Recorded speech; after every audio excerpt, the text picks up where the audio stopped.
El camarada Treceño de Asturias me acaba de escribir que para mucha gente el sentido de la Navidad se ha perdido.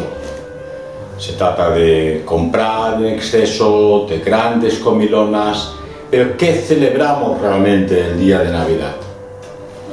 La Unión Europea insiste nuevamente en que dejemos de felicitar la Navidad y felicitemos simplemente las fiestas, para no ofender a otras culturas, a otras religiones, a otros invitados inmigrantes en nuestra Europa. Pero si celebramos la Navidad es porque celebramos el nacimiento del Niño Dios, de nuestro Señor Jesucristo. Habríamos de renunciar, porque así lo desea la Unión Europea, a las raíces cristianas de nuestra Europa. Habríamos de renunciar a nuestra fe. Habríamos de renunciar al Señor del cielo y de la tierra, aquel con el que nadie, ni siquiera aquellos que se enfrentan directamente a su existencia, tienen nada que hacer. Sus enemigos no dan sino coces contra el aguijón, porque al final ese niño Dios, cuyo nacimiento hoy celebramos, vencerá definitivamente. Continúa nuestro amigo asturiano con la idea de que la tecnología, el deseo de posesiones y de dinero han ocupado el espacio de lo que había sido la celebración navideña. Esto es, el calor humano, el calor familiar que reunía a los hijos, a los padres, a los abuelos, a los primos incluso a veces, para compartir un tiempo, con algún regalo, con algún detalle, sin excesos, con comidas preparadas con cariño por las mamás de todos los tiempos, para dar ese calor que solo una mamá, centro de la familia, puede otorgar y que hoy en día el sistema ha apartado de la familia para destruirla. Es decir, se intenta bastante, evidentemente, desacralizar la celebración de la Navidad. Lo más importante, el sentido religioso de esta celebración, porque el hecho religioso, digámoslo pronto, forma parte intrínseca del alma humana. Da igual a qué cultura nos referimos, da igual a qué siglo, a qué época, a qué continente, a qué naciones, a qué tradiciones, el hombre ha tenido siempre un sentido trascendente de la existencia y ha tenido la necesidad de hacerse las preguntas de dónde venimos, a dónde vamos y cuál es mi futuro después de un tiempo pasajero por este mundo. No olvidemos que somos seres espirituales principalmente, con una corta existencia terrenal en este mundo, muy breve, en la que aquello que hacemos tiene su reflejo en el otro mundo. ¿Es pues inteligente dedicarse exclusivamente a los asuntos terrenales? Los cementerios están llenos de personas que se creían importantes, los cementerios están llenos de personas que acumularon dinero, pero que cuando llegaron al cielo, en las puertas, San Pedro les indicó: esas maletas llenas de billetes se quedan fuera. ¿De qué ha servido toda una vida dedicada a acumular riquezas, a despreciar el amor? Porque no es sino el amor la fuente primordial de esta Navidad, porque es la fuente de la que nos alimentamos. Donde hay personas que se aman, Dios está allí en medio. Si Cristo volviera, sería el primero en advertirnos que el desprecio de las tradiciones milenarias ha sido la base del progreso del liberalismo y de esas ideas llamadas progresistas, cuyo progreso, es decir, cuya virtud para la humanidad nunca llega. La Navidad, pues, es más que una fiesta gastronómica y social. Si nos amamos, celebramos la Navidad, pero no solamente en estas fechas, sino durante todo el año. Es en estas fiestas cuando recordamos que el niño Dios que nace nos envió principalmente este mensaje: voy a dar mi vida por vosotros, por vuestra redención, por el perdón de vuestros pecados y amaros los unos a los otros, como yo os he amado. El mundo está pidiendo a gritos ayuda por no morir de una indigestión de falta de fe. Sentido de la existencia es lo que busca. De ahí que, según las estadísticas que he leído recientemente, la causa de fallecimiento principal entre los jóvenes de 14 a 24 años es el suicidio. Algo tremendo. En la flor de la juventud, las personas no encuentran un sentido a su existencia y deciden acabar con una vida preciosa que se puede disfrutar. Un vacío existencial que se puede combatir con la meditación, con la oración y con los abrazos, sencillamente. Los abrazos a las personas cercanas, a las personas allegadas y a los familiares que tanto necesitan de ese abrazo. Los niños en las familias agradecen cualquier regalo y cualquier detalle, pero lo primero que necesitan esos niños, lo que están pidiendo a gritos es atención, cariño, estar presentes. Para ello, desde luego, hemos de defender la existencia misma de la familia. Hoy en día la familia está en discusión, de ahí que el sistema promueve a cualquier precio apartar a las madres de la familia e enviarlas a trabajar fuera, cuando en realidad cubrían un papel muchísimo más importante siendo educadoras, cuidadoras y calor para los maridos y los hijos, cuya estabilidad psicológica dependía primordialmente de la existencia de esa madre, centro, calor y corazón de una familia. Hace poco escuchaba a un interesante analista y comentarista de geopolítica que explicaba que el mundo moderno es totalitario. No admite ninguna posibilidad de otro mundo, no admite la posibilidad de que ese mundo liberal, moderno, progresista sea un fracaso. No admite la posibilidad de que el mundo al que nos lleva sea un error. Es decir, no admite ningún otro modo de ver el mundo y la vida. Y no admite la posibilidad de estar equivocado. De forma que, para los defensores de la modernidad, esta sería eterna. El problema es que la modernidad no es eterna. Y se encuentra a todas luces en pleno proceso de descomposición. Decía este excelente pensador asturiano Gustavo Bueno que para los defensores de la modernidad la globalización ya estaría cumplida, porque la globalización ya ha unido a los países en esa unión mercantil y defensora de la democracia. Como todos son democracias, pues ya no hay enfrentamiento posible. Bueno, pues justo enfrente de esta idea, esta convicción de que la globalización ha sido cumplida, les ha llegado el guantazo de un mundo musulmán, de un mundo asiático o de un mundo ruso, en este caso de la Rusia de Putin, que ha dicho no y ha dicho basta. Se están produciendo unos cambios radicales y brutales en el mundo, estatales, económicos, sociales, que tienen sus consecuencias.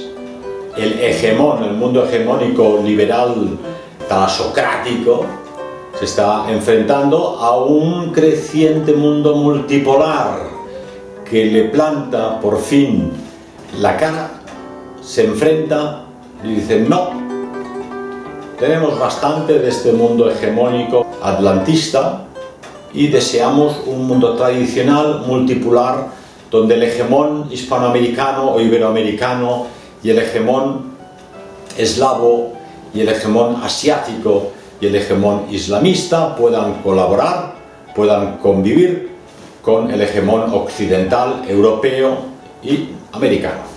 Y esta forma de entender el mundo totalitaria de la modernidad lleva a dos consecuencias. Una, la lucha a fondo y a larga distancia de aniquilamiento contra la tradición, porque es su última consecuencia. No puede subsistir la modernidad, que se considera totalitaria y única posibilidad de entender y ver la vida y el mundo, mientras exista la tradición.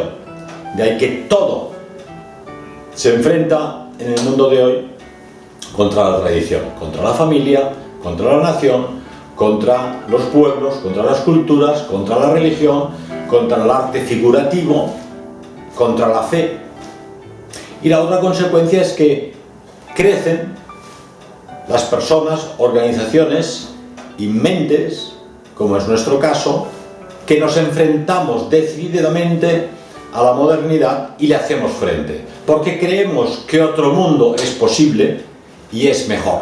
Mientras la modernidad es un constructo basado en la casualidad, el mundo ha surgido de la casualidad, del Big Bang, de una evolución cuyo eslabón perdido nadie ha encontrado nunca, de un futuro que será siempre mejor, de ahí la idea del progreso y del progresismo, porque cuando uno les pregunta, bueno, ¿y cuándo va a ser ese mundo fantástico que nos anunciáis en el futuro? ¿Y cuándo es el futuro? Después. Pero para el reciente pasado el futuro ya es hoy y el mundo no ha mejorado, sino que ha ido a peor. Bueno, ya llegará. Es decir, todo es un constructo, una idea abstracta, mientras que la tradición se basa en realidades tangibles y demostrables. Es decir, nos acercamos al fin de los tiempos de la modernidad y la solución no nos va a venir dada por nadie, sino solo por nosotros, por aquellos que se reúnan en grupos que defiendan la tradición y luchen por ella. Es decir, hay que organizarse alrededor de la tradición primordial. La modernidad nos emborracha, nos invade con eventos constantes, ¿no? Es todo propaganda, una propaganda edulcorada que fuerza a las naciones y a las personas a odiar a aquellos que no desean la paz. ¿Y quién no desea la paz? Aquellos que están en desacuerdo con los personificadores de esta modernidad. Por poner un ejemplo, Irán es un país que hace la paz, pero se le acusa de que en realidad lo que desea es la guerra. Israel hace la guerra constantemente contra los palestinos, pero en realidad lo que desea es la paz. Entonces vemos que el mundo es todo pura propaganda, donde aquellos que defienden la paz son acusados de desear la guerra. Un caso inaudito: el gobierno israelí acaba de acusar a Guterres, el presidente de las Naciones Unidas, de que sus declaraciones fomentan la guerra. ¿Por qué? Porque Guterres ha acusado al gobierno sionista de Israel de violar los derechos humanos en esta guerra de aniquilamiento, en este genocidio de más de 17.000 palestinos, 6.000 o 7.000 de los cuales son niños pequeños y mujeres, y de los miles de heridos que quedan todavía bajo los escombros, que serán, sin lugar a duda, también víctimas mortales. Es decir, los prohombres de la modernidad son solo máscaras que odian a aquellos que les contradicen. Y ahora se encuentran con que estos tres hegemones, el mundo chino, que son muy trabajadores, el mundo ruso con grandes recursos, o el mundo islámico, que son sacrificados, cuando menos en esta lucha de los pobres palestinos contra la entidad sionista, se están uniendo. Acabamos de ver en las noticias de qué forma el presidente alemán llega a un país árabe y ni siquiera se acuerdan de venir a recibirle, se quedan en la puerta del avión esperando, igualmente con otros dignatarios occidentales. En cuanto ha aterrizado el presidente Putin en Arabia Saudí y en otros países árabes, ha sido recibido con agasajos, saludado y despedido con entusiasmo y con auténtico cariño. Y aquellos que controlan el discurso, los maestros del discurso, que decía nuestro autor Israel Shamir, son sembradores de discordia. De modo que podemos afirmar con Jesús Maestro que la democracia no es el fin de la historia, como en su día anunciara Fukuyama, sino el fin de los estados modernos. No puedo dejar de recordaros que finalmente hemos recibido ya la fecha de nuestro proceso contra Pedro Varela, Librería Europa, Ediciones Ojeda, cuya instrucción se ha alargado casi 8 años, desde 7 de julio de 2016, y finalmente hemos sido invitados a participar en este proceso contra nosotros, que tendrá lugar el próximo 14 de mayo de 2024. No se lo pierdan, 8 días de audiencia. El proceso normalmente se solventa en una mañana. En nuestro caso van a necesitar 8 días, supongo que para aportar grandes pruebas y muchísimos testigos de nuestros hechos supuestamente delictivos. Seguramente lo recordaréis, pero si no lo recuerdo por lo salvaje de la petición de la Fiscalía del Odio, solicitan para Pedro Varela 12 años de prisión. 12 años de haber asesinado a un presidente de gobierno, a un monarca incluso, o de haber asaltado el Banco de España. Me habrían caído la misma cantidad de años, y cuando menos al salir de prisión igual era hasta millonario, ¿verdad? Bueno, pues esto es lo que solicita la Fiscalía del Odio por editar libros, por intentar vender dichos libros, por ofrecerlos al público, por organizar las conferencias de los autores de dichos libros y sus presentaciones, y a los colaboradores, sea diseñando las portadas, abriendo cada mañana la librería Europa o colaborando en la organización de los eventos, solicitan para ellos 8 años de prisión. Es decir, 5 acusados que acumulan en total la friolera de 40 y pico de años de prisión. Una cosa increíble. Pero bueno, tenemos fe, estamos llenos de fe. Nuestros abogados, nuestro excelente equipo de 4 abogados va a luchar como gato boca arriba para que se haga justicia y los jueces tengan ante sí la realidad de una persecución ideológica, de una persecución, diría yo también, ad hominem, para aniquilar la posibilidad de que el público pueda leer aquello que le dé la gana, sencillamente. Habíamos quedado que los libros no delinquen, pero parece ser que esto ahora ha cambiado. No somos los únicos, por cierto, acusados de delito de odio. Recientemente el padre Custodio, que es el párroco de una parroquia aquí en Barcelona, creo que en la zona de Hospitalet, ha sido también acusado de delito de odio, con pena de prisión, por haber dicho lo que piensa todo el mundo, que la religión islámica promueve en Occidente el aniquilamiento del adversario, en este caso la cristiandad. Él mismo afirma: no todos los musulmanes odian a nadie y no todos los musulmanes promueven la guerra, el asesinato o el terrorismo.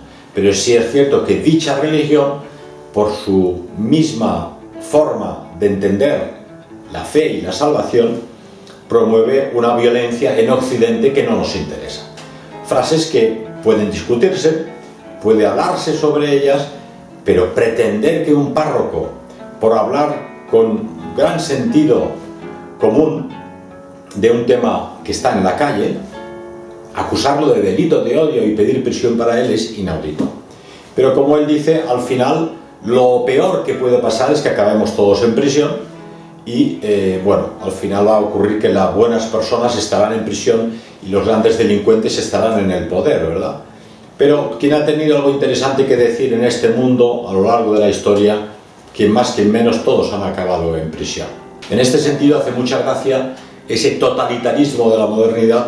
En la Francia laica han prohibido que las personas recen el rosario el pasado día de la Inmaculada Concepción, el 8 de diciembre. Están prohibidas las públicas demostraciones religiosas, rezar el rosario, llevar signos religiosos, un crucifijo, una medalla en el colegio.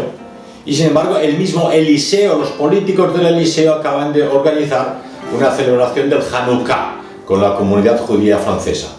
Tienen todo el derecho a hacerlo, desde luego, pero no deja de ser curioso que a la comunidad judía francesa se le permita una celebración religiosa por todo lo alto en el Eliseo, y a los franceses católicos que quieren rezar el rosario a nuestra Santa Madre el día de la Inmaculada Concepción se les prohíba, como se ha estado haciendo aquí en España en estas manifestaciones en Madrid, donde la gente decide manifestarse rezando el rosario. Por cierto, un grito de la tradición que de alguna forma supone una bofetada frente a esta modernidad progresista.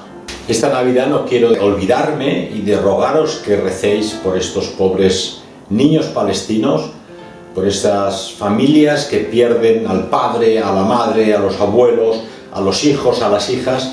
Es algo terrorífico, se trata efectivamente de una guerra de aniquilamiento, de un auténtico genocidio de la población palestina, y hoy en día tenemos la ventaja y la desventaja de que los medios de comunicación y las redes sociales nos ofrecen información veraz en su mayor parte, de primera mano, a diario. Y vemos esos sufrimientos, esos bombardeos.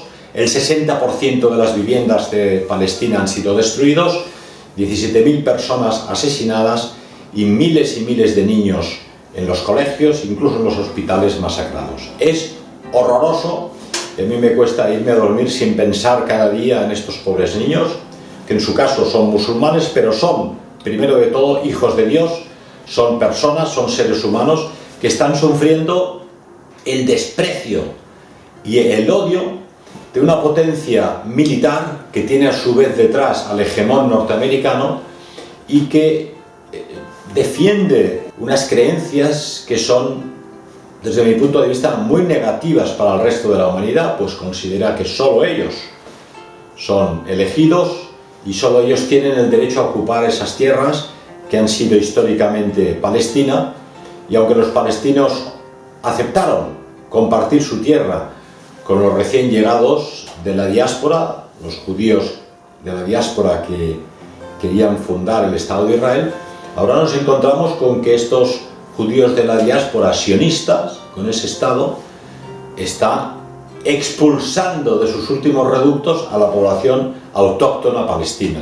Un crimen de lesa humanidad que de alguna forma le va a costar al Estado de Israel toda la popularidad y la propaganda que ha intentado mostrarlo a Occidente como un Estado democrático, pero un Estado democrático que comete crímenes de guerra, crímenes contra la humanidad y que tiene en prisión personas a las que trata no decentemente, violando sus derechos, violándolos físicamente y torturándolos física y psicológicamente. Esta guerra, en mi opinión, le va a costar a Israel el buen nombre que había conseguido gracias a la propaganda, porque ya todo el mundo se da cuenta que sus acciones tienen poco que ver con sus palabras. Cuando hablan de paz, quieren la guerra. Cuando hablan de respetar los derechos de los israelíes, están a su vez afirmando la falta total de derechos de los palestinos.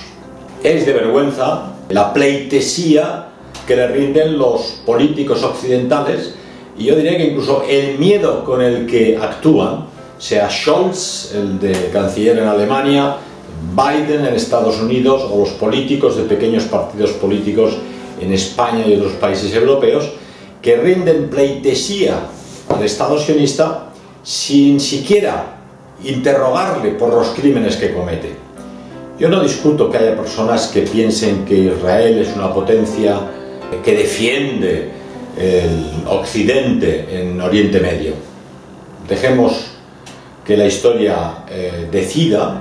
Yo dudo que eso sea así, pero aceptaría que alguien sea partidario del Estado de Israel sin ningún problema, si a su vez admite que lo que se está haciendo con la población palestina es un auténtico genocidio, que las intenciones últimas de Israel es aniquilar a la población palestina, que considera a los niños y a las mujeres terroristas y miembros de Hamas como a los auténticos miembros de esa organización terrorista, y no dicen una sola palabra que pueda indignar o enfadar a las autoridades del gobierno israelí.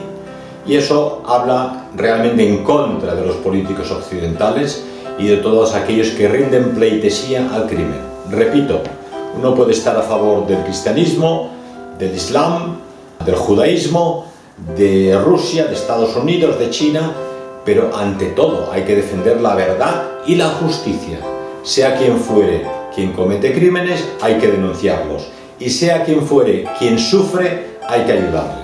Si los ucranianos sufren en la guerra, hay que ayudarles. Si los palestinos sufren en la guerra, hay que ayudarles. Si los rusos sufren en Ucrania Oriental desde 2014 una masacre de 14.000 rusos propiciada por las fuerzas del Departamento de Estado americano y los fanáticos ucranianos, hay que defender a estos rusos.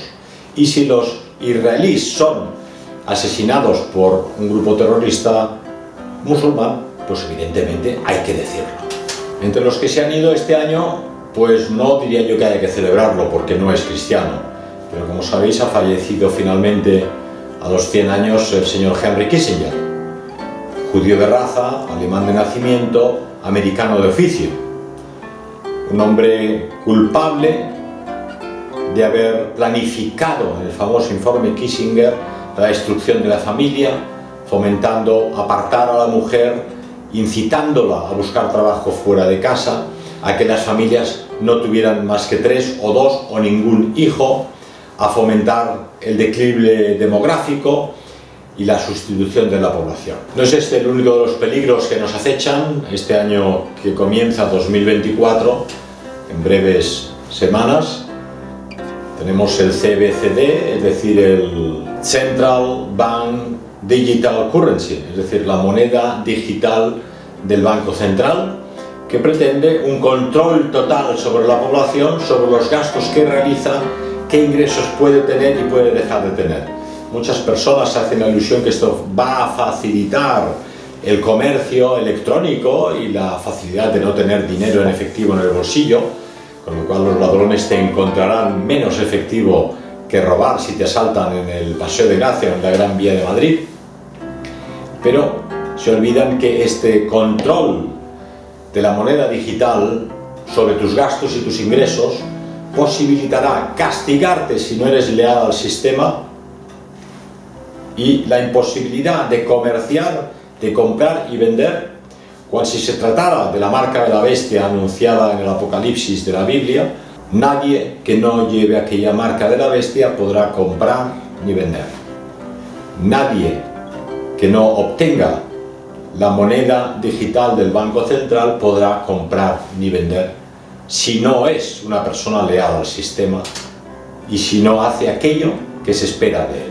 Otro de los peligros que nos acecha es el famoso Tratado de Pandemias de la Organización Mundial de la Salud, que pretende que para mayo de 2024 todos los países de las Naciones Unidas hayan cedido su autoridad en cuanto a asuntos sanitarios a la Organización Mundial de la Salud.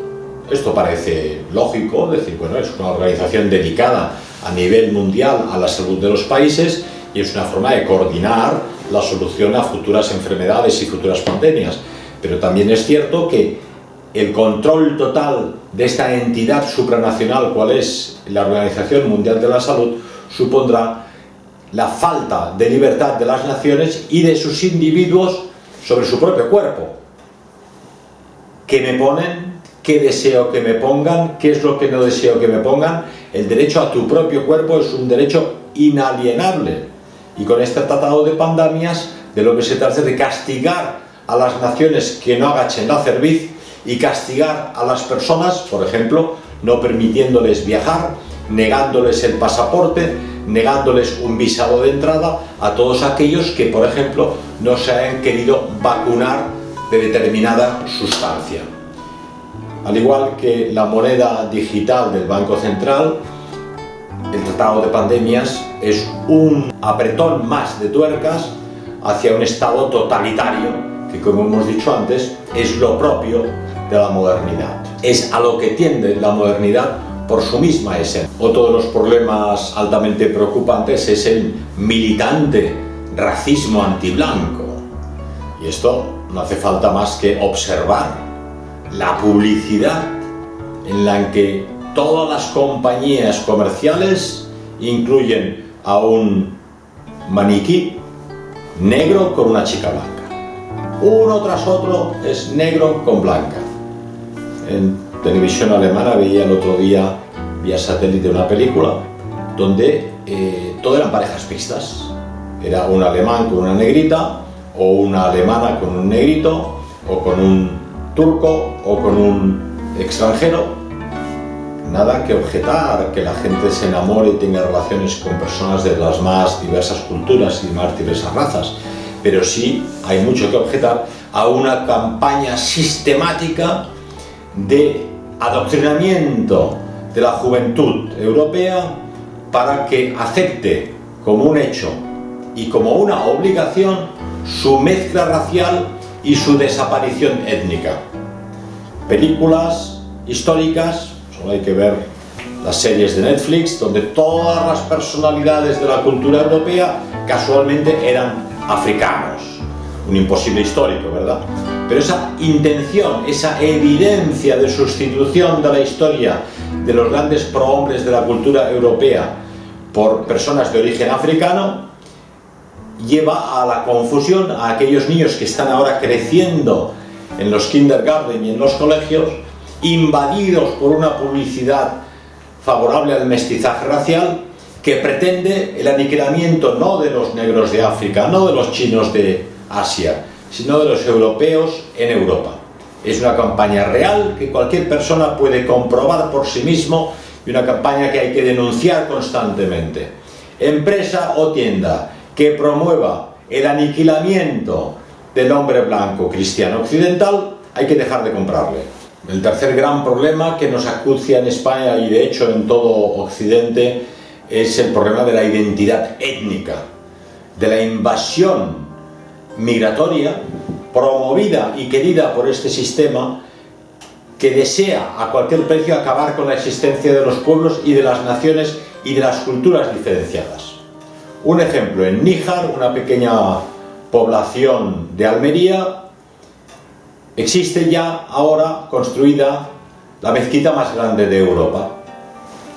Cada vez hay más mezquitas con mayor población joven musulmana y cada vez menos iglesias con una población mayor de ancianos cristianos.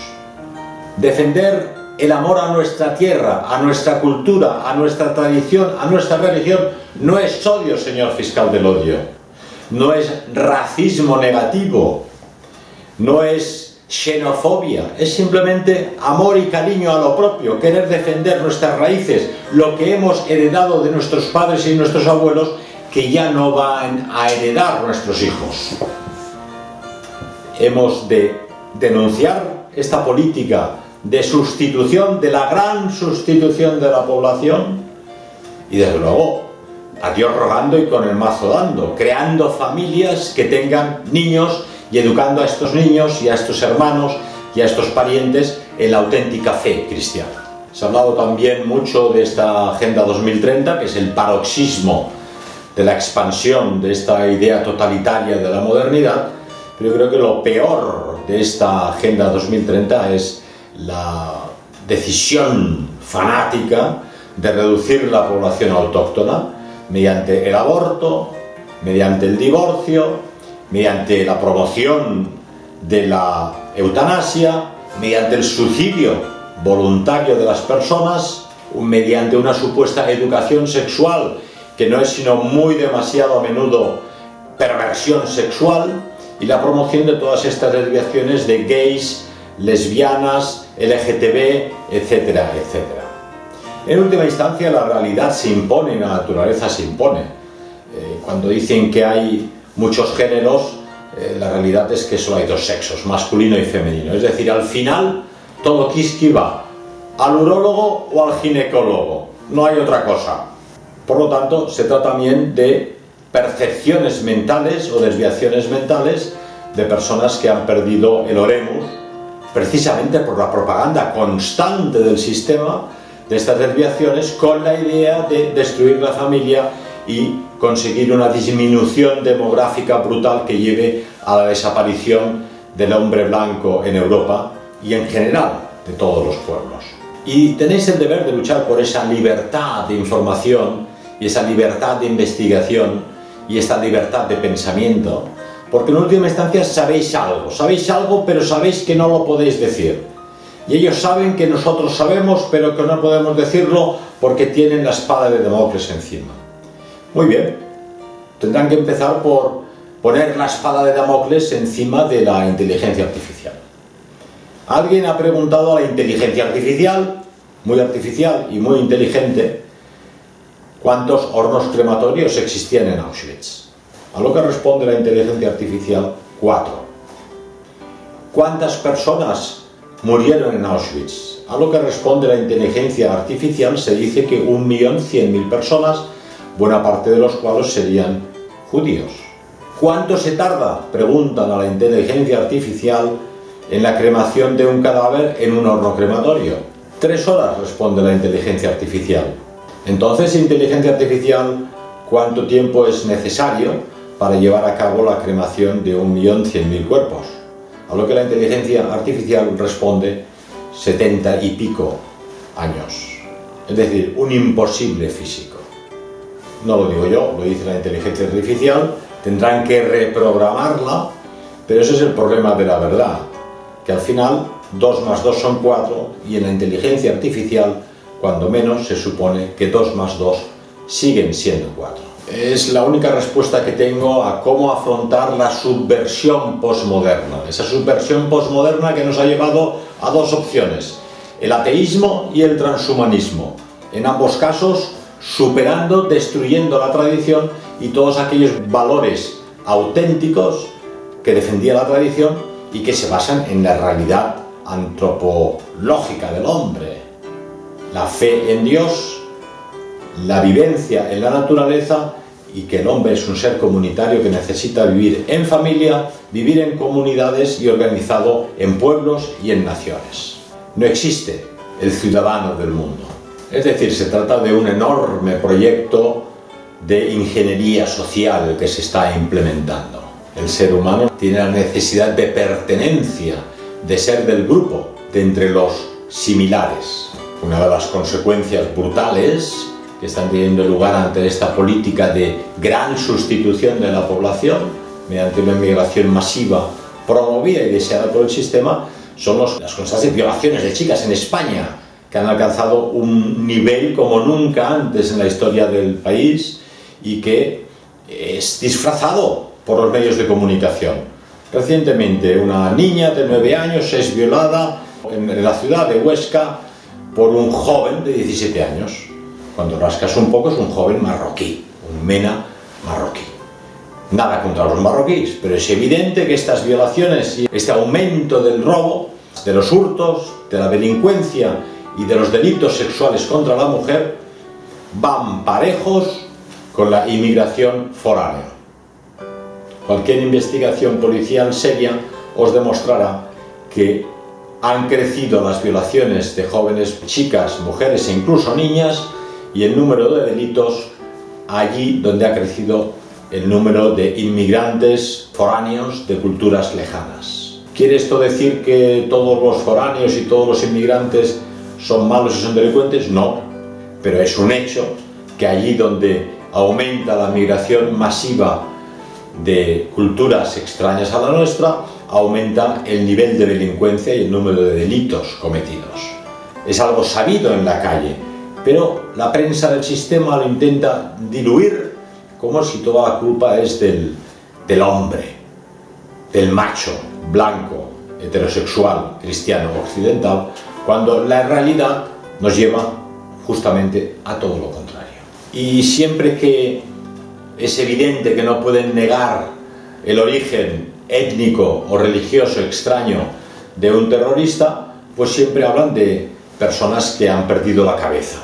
Los trastornos mentales del yihadista de Algeciras, los trastornos mentales del terrorista de Annecy, los trastornos mentales del argelino de Dublín y los trastornos mentales del terrorista de París. Mira tú qué casualidad que cada vez que hay un terrorista que evidentemente es foráneo y es pescado infraganti, no es en realidad un delincuente, no es un asesino, no es un terrorista, sino una persona que ha perdido el oremus y sufre trastornos mentales. Otro tema también algo preocupante es la deriva de nuestra Iglesia Católica en este sínodo de la sinodalidad, donde hay una presión aparente y real para conseguir que la Iglesia Católica acepte la homosexualidad como lo más normal del mundo, cosa que contradice la misma creación. Dios creó al hombre y a la mujer, no habló de crear un homosexual, ¿verdad? Es una decisión personal del hombre,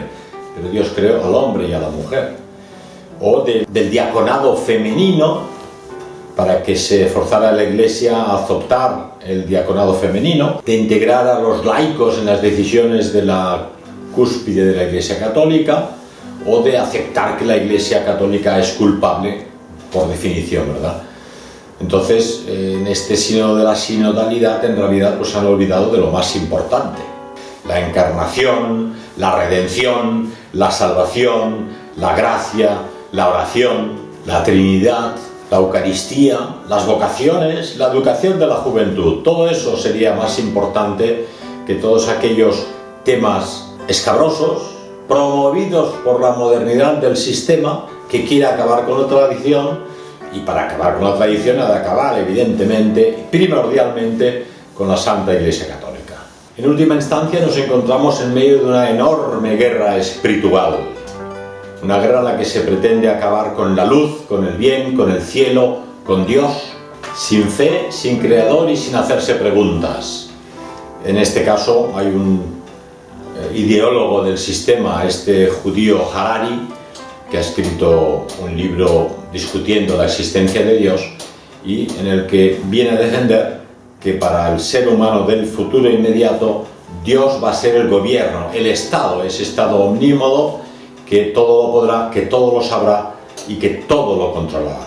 Me preguntaba alguien si había algún político que hoy en día mereciera nuestro respeto y nuestra admiración. La política es el arte de lo posible, entonces, primeramente, hay que aceptar que los políticos no necesariamente han de ser tal y como nosotros desearíamos que fuera. El nacionalsocialismo histórico ya no existe y pretender que haya un político en el poder que fuera nacionalsocialista o que defendiera ideas nacionalsocialistas no es realista. Pero sí es cierto que hay políticos que de alguna forma defienden realmente a su pueblo, defienden valores y defienden la tradición. En este sentido, yo pienso, sin ser un fanático defensor de los mismos, que hay políticos como Viktor Orbán, católico en Hungría, que está haciendo un excelente trabajo para la nación húngara, que le ha dicho basta a la Unión Europea y le ha cantado las 40 en el sentido de que no quieren educación LGTBI en los colegios húngaros, no quiere a las organizaciones del señor Soros en su país, promoviendo la subversión.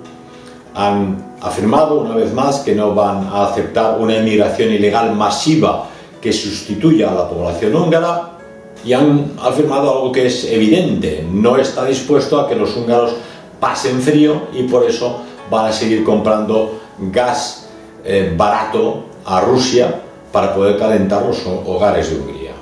En ese sentido pienso que es un político decente. Otro político que merece nuestra atención es Bukele en El Salvador, que ha demostrado que un país que era el de mayor índice de delincuencia de toda América es ahora el país más seguro de América después de Canadá. ¿Es una política a largo plazo? ¿Es una política cortoplacista? No lo sabemos todavía, pero sí podemos afirmar que ahora una persona que va a pasear por las magníficas playas de El Salvador va a sentirse más segura que paseando por San Francisco o Los Ángeles, donde la población, la pobre población norteamericana, drogada hasta las cejas de anfetaminas y de productos químicos terribles para la salud, vaga como fantasmas por las aceras de estas grandes ciudades.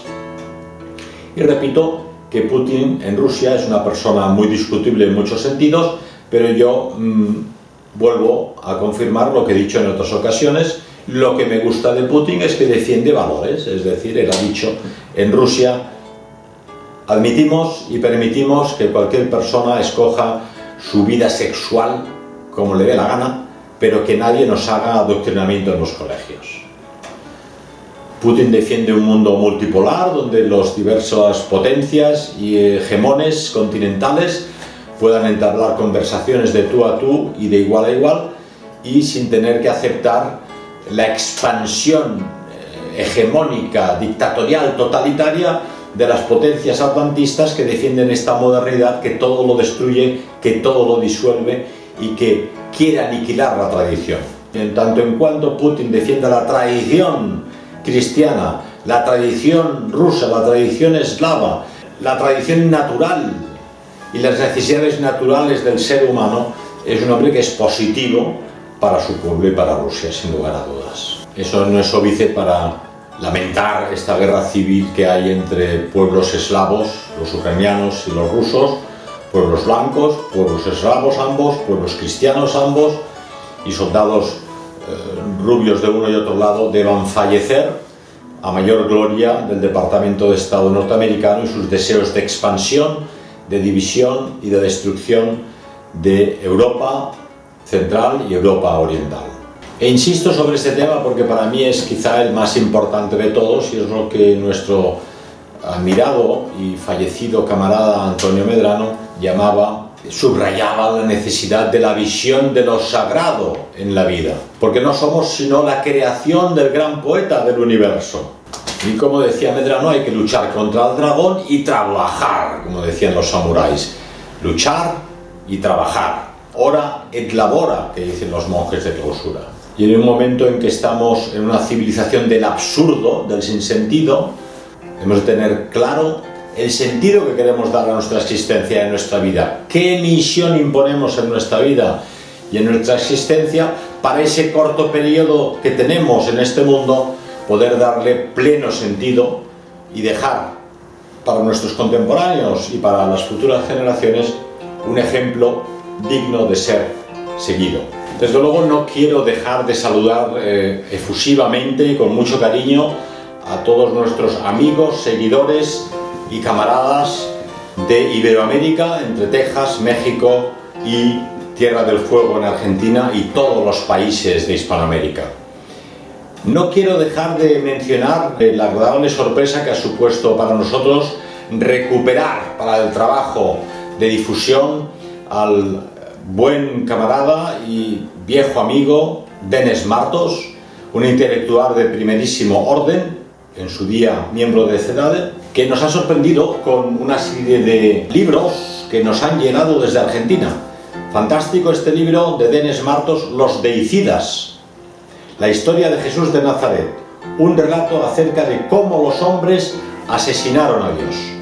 Muy recomendable, es un libro que hay que leer, y también de Denis Martos, de pronta aparición, tiene que llegar de Argentina el Manual de Teoría Política, un libro indispensable para todos aquellos jóvenes que quieran iniciarse en la actividad política, teniendo una visión de conjunto de lo que es el Estado, de lo que es gobernar una nación, de lo que supone la dirección de los pueblos y la forma lógica y natural de llevarlo a cabo al margen de todos los enredos en los que nos ha metido esta democracia parlamentaria liberal, que no es sino una plutocracia de todas.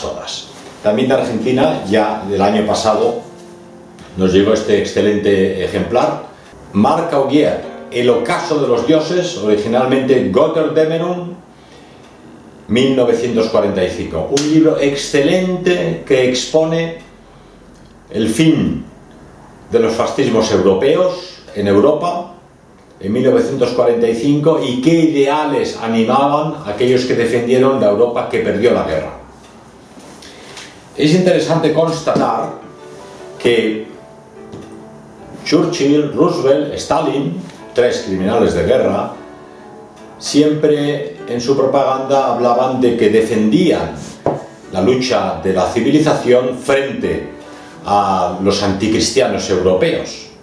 Pero lo constatable es que Quisling en Noruega era un dirigente cristiano, León de Grelle en Bélgica, un dirigente católico, Adolf Hitler en Alemania era un dirigente católico, Benito Mussolini en Italia era un dirigente católico, Francisco Franco en España era un dirigente católico, Szálasi en Hungría era un dirigente católico, Monseñor Tiso en Eslovaquia era un dirigente católico, Codreanu en Rumanía, cristiano ortodoxo, mientras que Churchill, Truman, Roosevelt, Stalin o eran ateos o eran miembros de las logias masónicas y combatían con toda su furia contra la cristiandad y aquellos que defendieron la cultura y la civilización cristiana europea.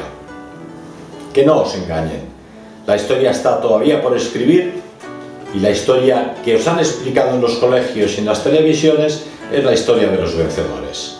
La verdadera historia tiene que ser todavía investigada y difundida. Y es vuestro deber informaros y es vuestro deber difundir.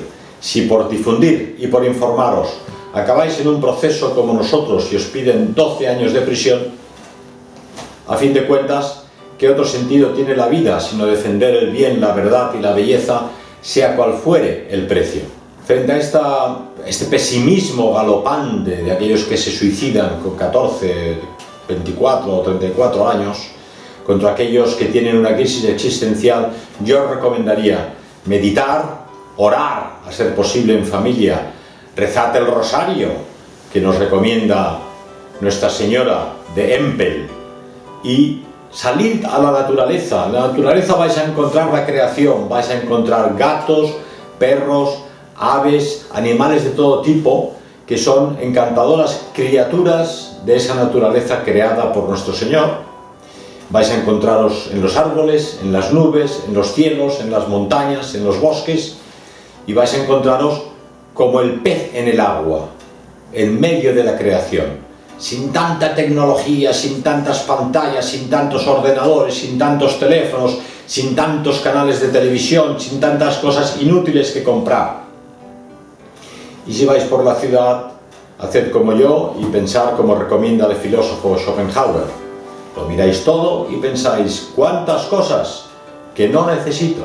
Y este sistema de la modernidad pretende que la trascendencia, otrora de origen divino, la lograrán los pueblos obedeciendo y siguiendo los deseos de los elegidos de la modernidad. En tanto en cuanto sirvamos a estos elegidos, nosotros trascendemos de nuestra mera existencia animal, porque para estos elegidos, para esta élite de la modernidad, todos los demás somos o son ganado, aunque no lo sean y aunque ciertamente a veces se comporten como tales.